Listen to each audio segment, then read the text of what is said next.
vocabulary knowledge through Latin and Greek. My roommate Courtney Webb is videotaping this for me as I do this presentation.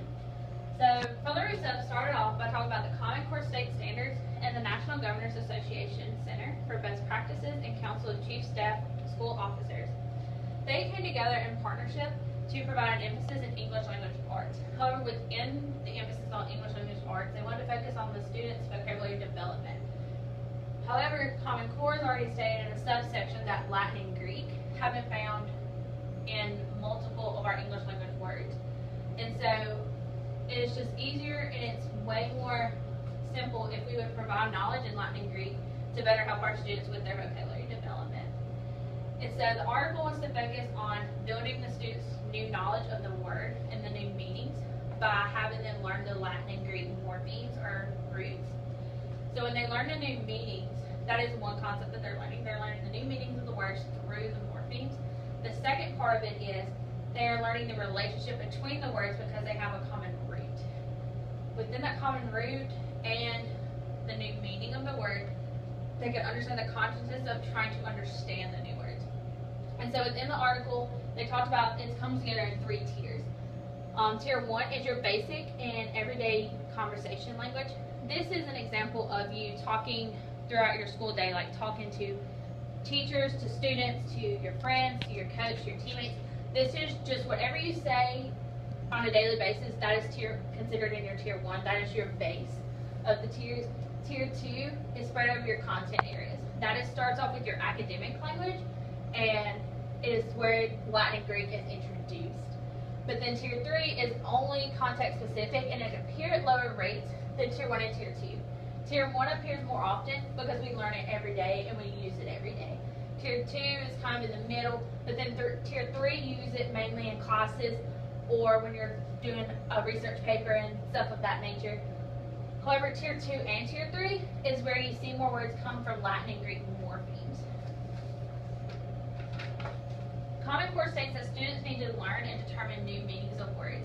There's multiple research that supports the vocabulary instruction with multiple different strategies, but this article focuses on only one, which is explicit instruction in vocabulary development. And so they want to ask 2 questions to the students. This is the questions that they asked before their research has started. It says, how can explicit vocabulary instruction impact students' abilities to recognize morphemes in English words and to be able to see words in their constituent parts? This means, the first part of this means students just need to be able to recognize the morphemes. They want the students to be able to split a word up, like photosynthesis or onomatopoeia, and split it up to understand it. But then they want them to be able to see the words in different parts. The second question is, how can morphemes aid students' vocabulary? This is the main question that the researchers want to know. Will the morphemes from Latin and Greek actually help the students with their vocabulary development?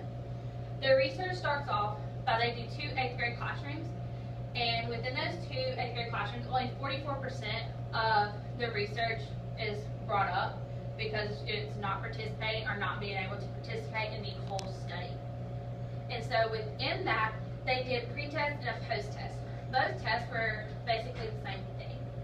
And so after they did the pre-test and the post-test, they would do activities and mini lessons that came up with doing vocabulary cards or posters, or just coming up with fun new ways to learn new words and their new meanings.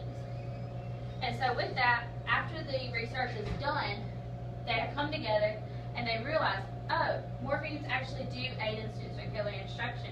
So they want the Common Core State Standards and the National Governors Association to put the emphasis on the Latin and Greek morphemes to help aid in vocabulary development, and then in turn aid in the English language arts emphasis that these 2 organizations want to do. And so basically, with that being said, teachers and students can benefit from the strategies and adapt them to other content areas. This phrase means, to me, like teachers need to adapt all this knowledge from this article and be able to adapt the Latin and Greek roots and affixes and to their mathematics lesson or even to their science lesson.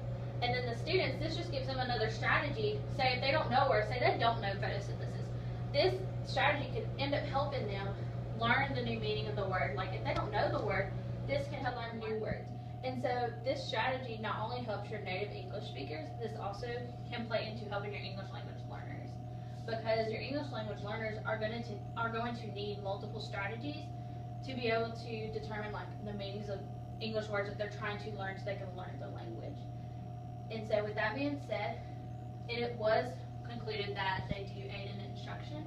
And so if the teacher will use these tiers to help split up the language and the vocabulary development, this will end up helping your students learn the words that they need and the different meanings of the words by learning the Latin and Greek morphemes and affixes.